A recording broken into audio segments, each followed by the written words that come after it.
The morning sun cast long shadows across the manicured gardens of Buckingham Palace as King Charles III stood before the tall windows of his private study. His weathered hands, marked by age and responsibility, held a letter that had arrived just hours before.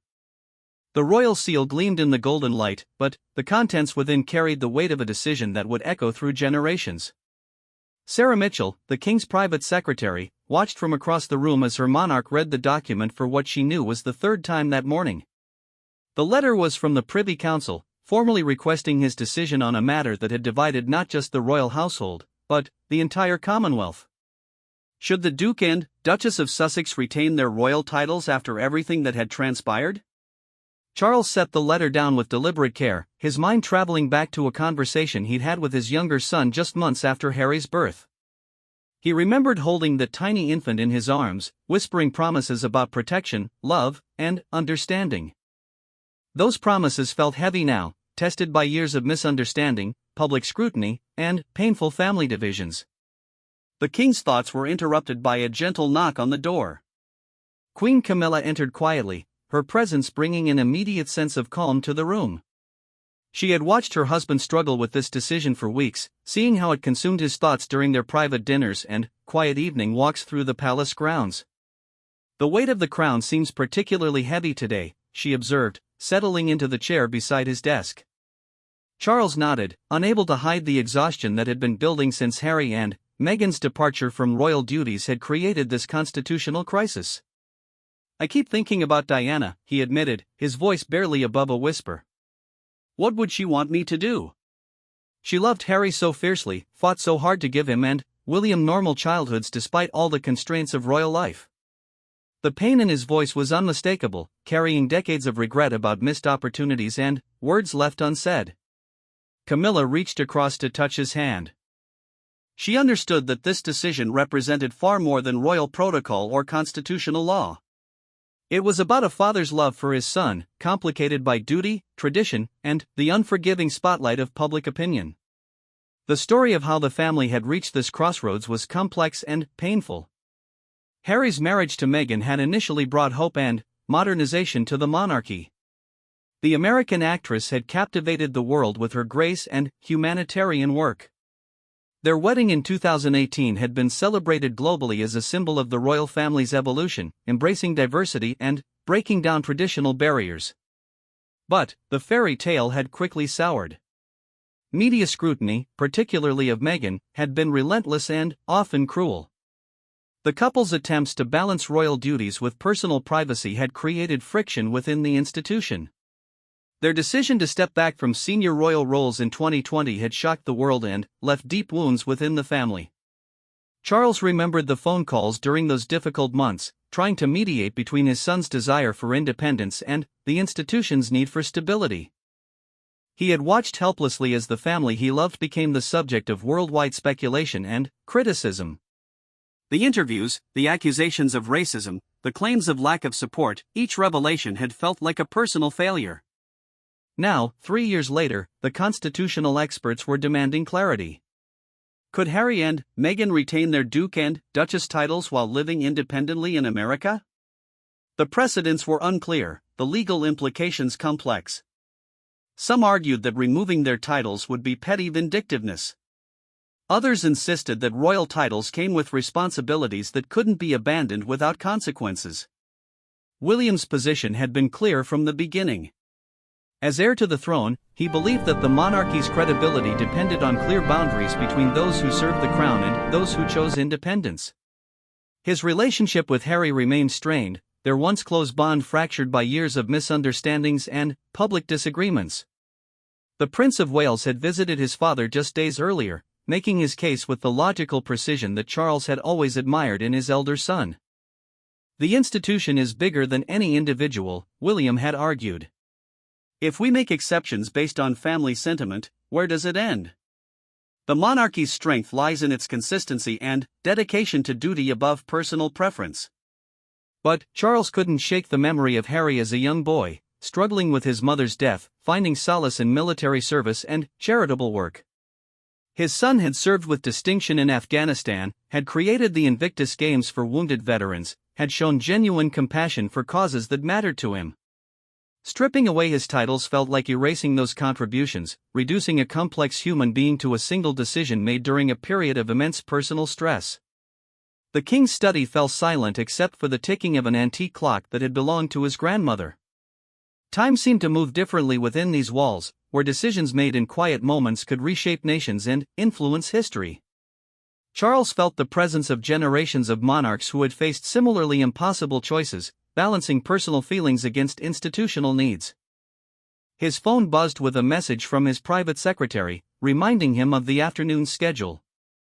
There would be meetings with constitutional experts, consultations with Commonwealth representatives, and careful conversations with senior members of Parliament.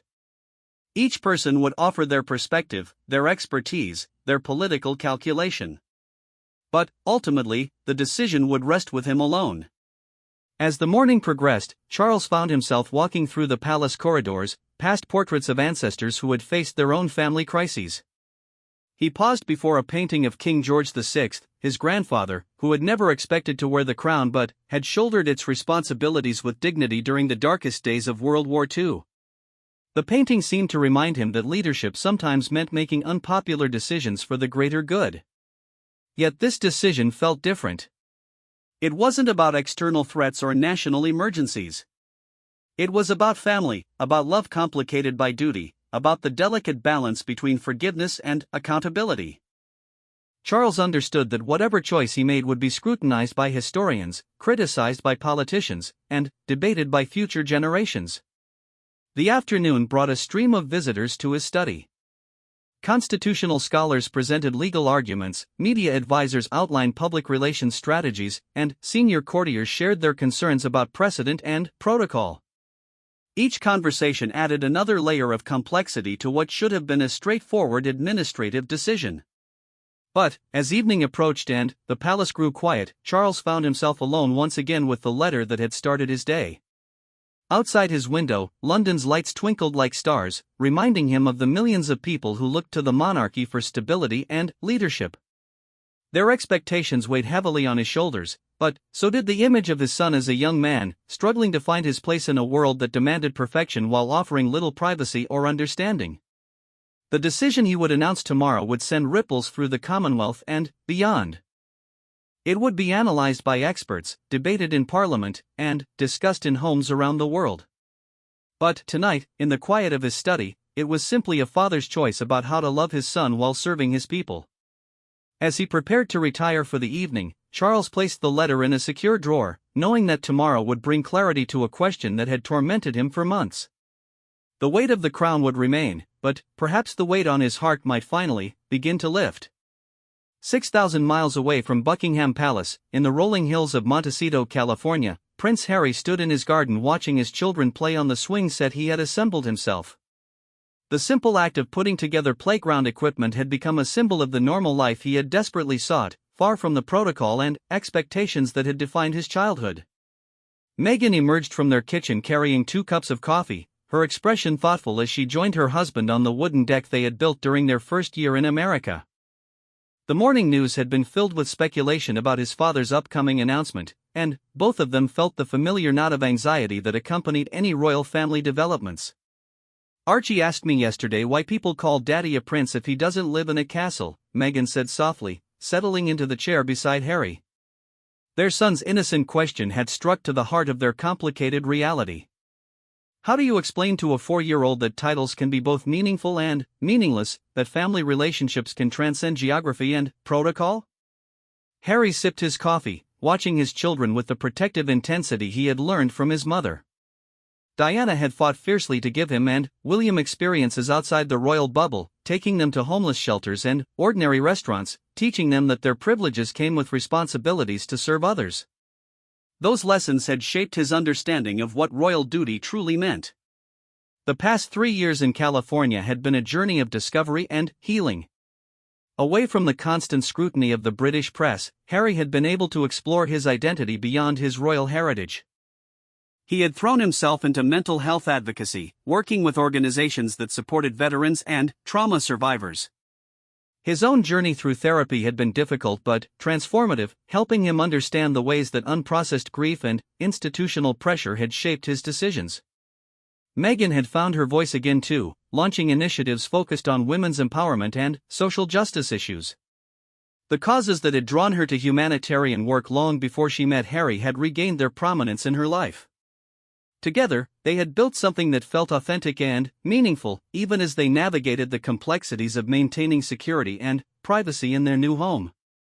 But the question of their titles had hung over them like an unresolved melody.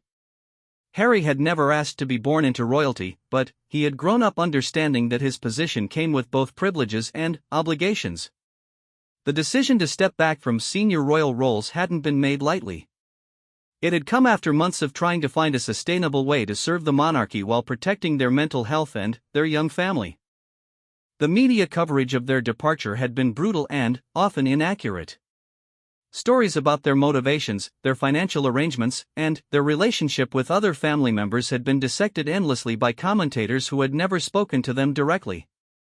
Harry had watched his wife endure criticism that felt disturbingly similar to what his mother had faced, and he had made the decision that no title or tradition was worth that cost. Yet letting go completely felt impossible. His military service had been among the most meaningful experiences of his life. The 10 years he had spent in the armed forces, including 2 deployments to Afghanistan, had given him purpose and identity beyond his royal birth. The work he had done with wounded veterans through the Invictus Games had shown him how his platform could genuinely change lives. "I keep thinking about the veterans who write to us," Harry told his wife, referencing the hundreds of letters they received from former service members who credited his advocacy work with helping them through their darkest moments. "If losing the titles means losing the ability to amplify their stories, I'm not sure it's worth the symbolism." Meghan understood his struggle intimately. Before meeting Harry, she had built her own platform through her acting career and activism work. She knew how titles and recognition could open doors and create opportunities to serve causes larger than oneself. But she also knew the price that public service could exact on personal well-being and family stability. Their phone buzzed with a call from their close friend and neighbor, Oprah Winfrey. The media mogul had become an unexpected source of wisdom during their transition to American life. Her own experience navigating fame while maintaining authenticity had provided valuable guidance as they built their new identity. "How are you both holding up?" Oprah's familiar voice carried genuine concern. She had watched them transform over the past 3 years, finding their footing in a new country while dealing with ongoing family complications.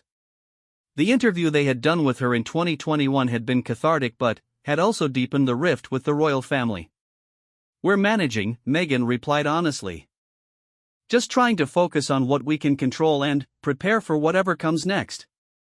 The uncertainty was perhaps the hardest part. They had built a life in California based on the assumption that their relationship with the royal family would remain complicated but stable. Now everything felt unsettled again. Harry found himself thinking about his grandmother, Queen Elizabeth II, who had passed away just over a year earlier. Her death had marked the end of an era and had forced the entire royal family to reconsider their roles and relationships. The Queen had always maintained that family came first, even when duty demanded difficult choices. He wondered what she would have counseled her son to do in this situation. The children's laughter drew his attention back to the present moment. Archie was pushing his younger sister Lilibet on the swing, both of them delighted by the simple pleasure of playing together. Harry marveled at their innocence, their ability to find joy without the burden of expectations that had shadowed his own childhood. That evening, after the children had gone to bed, Harry and Meghan sat together in their living room, the space decorated with family photos and artwork that reflected their journey together. They had created a home that felt peaceful and authentic, far removed from the formal protocols of royal life. Yet the approaching announcement from London felt like a storm cloud on the horizon of their carefully constructed normalcy. "Whatever he decides, we'll be okay," Meghan said, taking her husband's hand. "We've built something real here.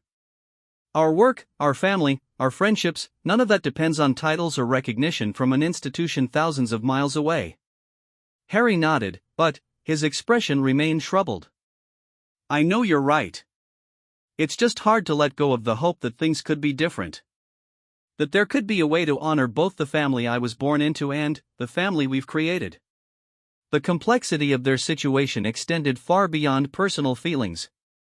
Their security arrangements, their charitable partnerships, and their media commitments all existed in a delicate balance that could be disrupted by changes to their official status.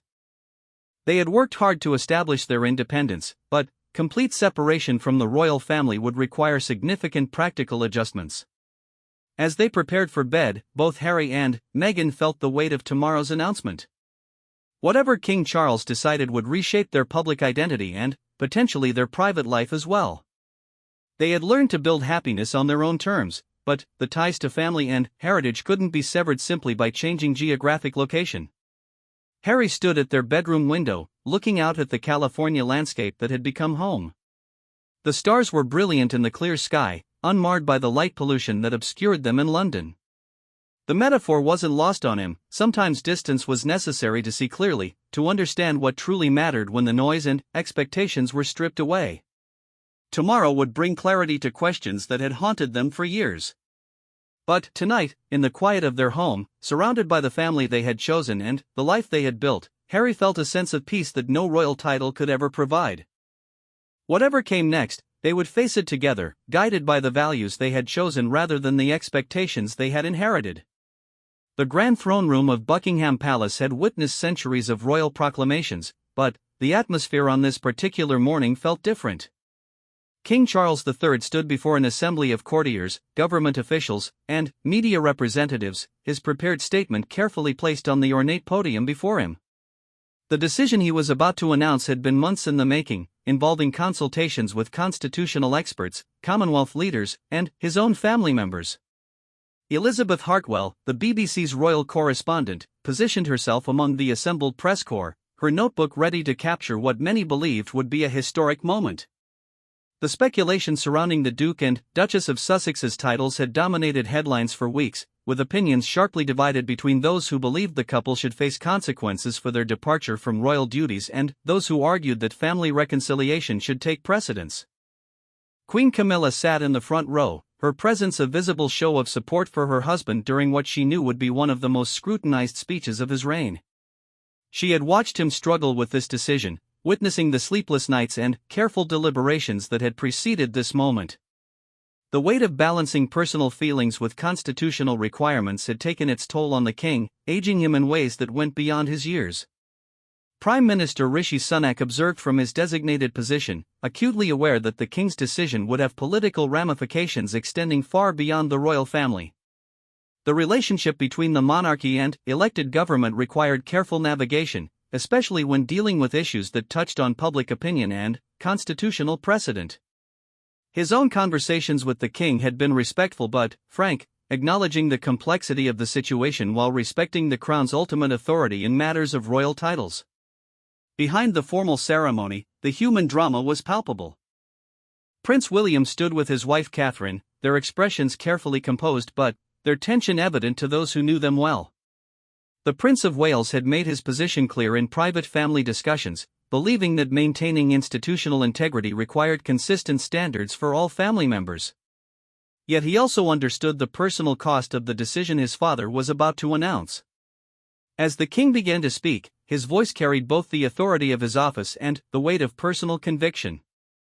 Today, I address you not only as your sovereign but as a father and grandfather, speaking about matters that touch both constitutional principle and family bonds. The room fell completely silent, every person present understanding that they were witnessing a moment that would be analyzed and debated for years to come. Charles continued, his carefully chosen words carrying decades of thought about the balance between tradition and modernization. The question of royal titles has been a matter of significant consideration, requiring careful balance between the principles that guide our constitutional monarchy and the recognition that our institution must evolve with the times while maintaining its essential character. Elizabeth Hartwell noticed the king's slight pause, a moment that seemed to contain volumes of personal reflection. She had covered the royal family for over 2 decades, witnessing their triumphs and tragedies, their public duties and private struggles. This announcement felt different from the usual royal pronouncements, carrying an emotional weight that transcended protocol. After extensive consultation with constitutional experts, Commonwealth representatives, and careful consideration of precedent, I have reached a decision regarding the Duke and Duchess of Sussex's royal titles. Charles's voice remained steady, but those who knew him well could detect the emotion beneath his formal tone. The anticipation in the room was electric. Journalists prepared to transmit the news around the world within seconds, while courtiers and officials waited to learn how this decision would reshape royal protocol and family dynamics.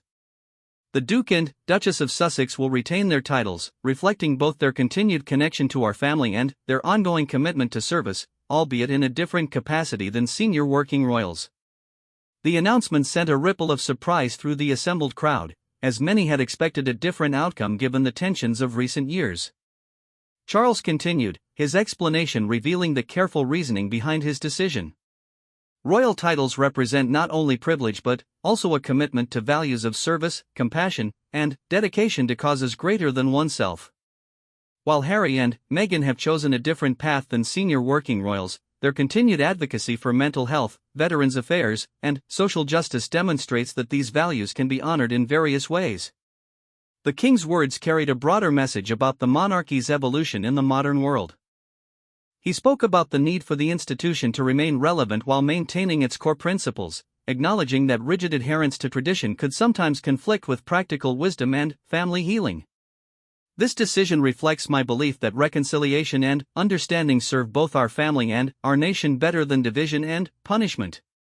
The strength of the monarchy lies not in inflexibility but in its ability to adapt while maintaining its essential purpose of service to the people.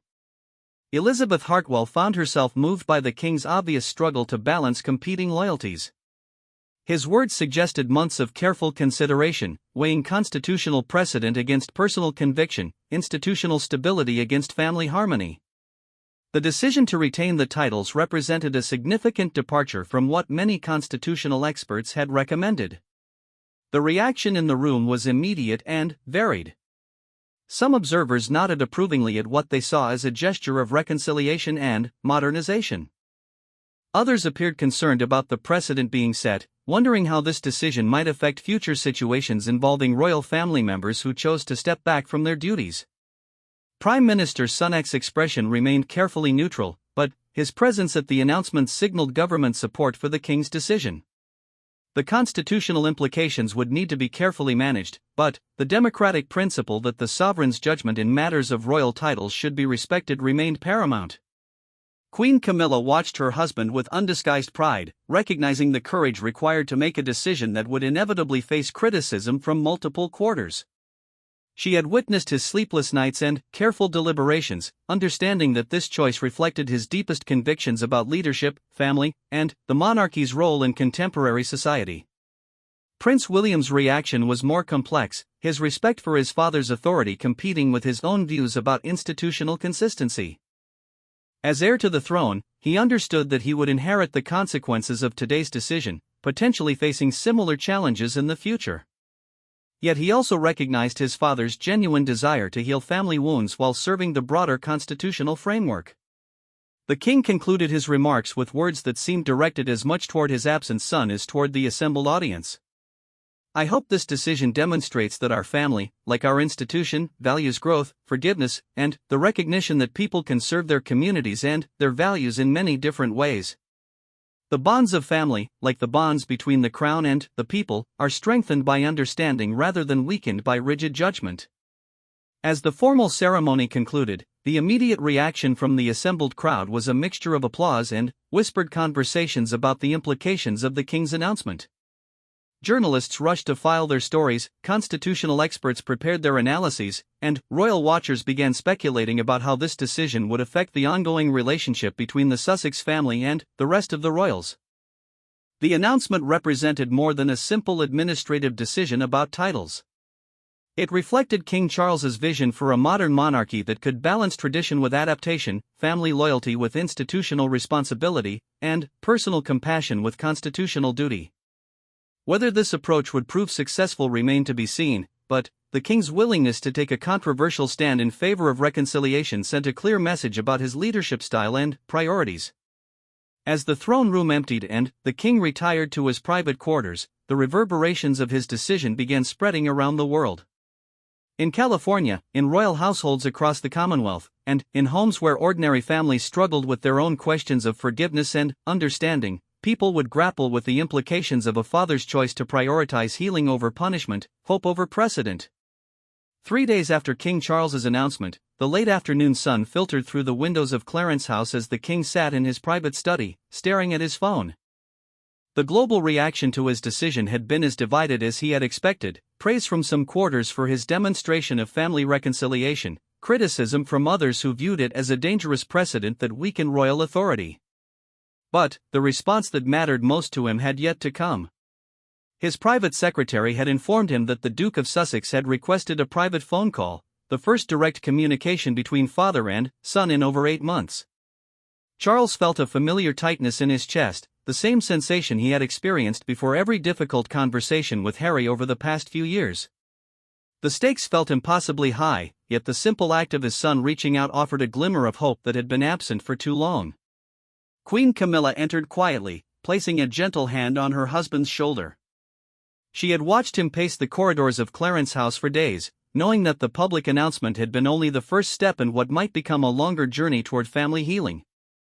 The courage he had shown in defying conventional wisdom to keep Harry and Meghan's titles intact had come at personal cost, facing criticism from advisors and constitutional experts who favored a more punitive approach. "He's still your son," she reminded him softly, understanding the depth of his anxiety about the approaching conversation. "Whatever has happened between you, that hasn't changed." Her words carried the wisdom of someone who had watched this family navigate impossible circumstances, balancing public duty with private emotions under the relentless scrutiny of global media. Across the Atlantic, in the privacy of his Montecito home, Harry paced his own study, his phone in hand as he gathered the courage to bridge a gap that had seemed insurmountable just days earlier. Meghan sat nearby, offering quiet support as her husband prepared for what might be the most important conversation of his adult life. Their children were playing in the garden, their innocent laughter a reminder of what was at stake, not just titles or public perception, but the possibility of healing that could benefit future generations. The past 3 days had been overwhelming for the Sussex household. The news of King Charles's decision had broken while they were having breakfast, their phones immediately flooding with messages from friends, media requests, and congratulations from supporters around the world. But, beneath the public celebration, Harry felt a complex mixture of relief, gratitude, and lingering pain over the years of family estrangement. "I don't know what to say to him," Harry admitted to his wife, his voice carrying the vulnerability that only she was permitted to see. "Thank you feels inadequate after everything that's happened. But I'm not ready to pretend that the pain of the last few years doesn't exist either." Meghan understood his struggle intimately. Her own relationship with her father remained fractured, a source of ongoing pain that had taught her how family wounds could persist even when love remained. She had watched Harry grieve not just for the relationship he had lost with his father, but for the grandfather his children might never truly know due to geographic distance and family complications. "Maybe you don't need to have all the answers in one conversation," she suggested gently. "Maybe it's enough to start talking again and see where it leads." Her perspective, shaped by years of navigating complex family dynamics, offered a pragmatic approach to what felt like an impossible emotional challenge. At precisely 4 o'clock London time, 11 o'clock California time, Harry pressed the call button. The phone rang twice before his father's familiar voice came through, carrying an emotion that transcended the thousands of miles between them. "Harry." Charles's voice was soft, almost tentative, as if he too was unsure how to navigate this moment. "Thank you for calling." The silence that followed lasted only seconds but felt eternal to both men, each carrying years of unspoken hurt, misunderstanding, and love that had survived despite everything. Harry found himself remembering childhood moments, his father reading him stories, teaching him about conservation during walks through the gardens at Highgrove, comforting him after his mother's death with an awkwardness that was touching in its sincerity. "I wanted to thank you," Harry began, his voice steadier than he had expected. "For the announcement. For keeping our titles. I know it couldn't have been an easy decision." The words felt insufficient to express his gratitude, but they represented a beginning, an acknowledgement that his father had chosen reconciliation over retribution. Charles felt his shoulders relax slightly, relief washing over him at the civility in his son's tone. "It was the right decision," he replied firmly. "Not just for you and Meghan, but for our family and for what the monarchy should represent." I've learned that being king means sometimes choosing healing over tradition. The conversation that followed was careful but genuine, both men testing the boundaries of what could be discussed without reopening wounds that were still healing.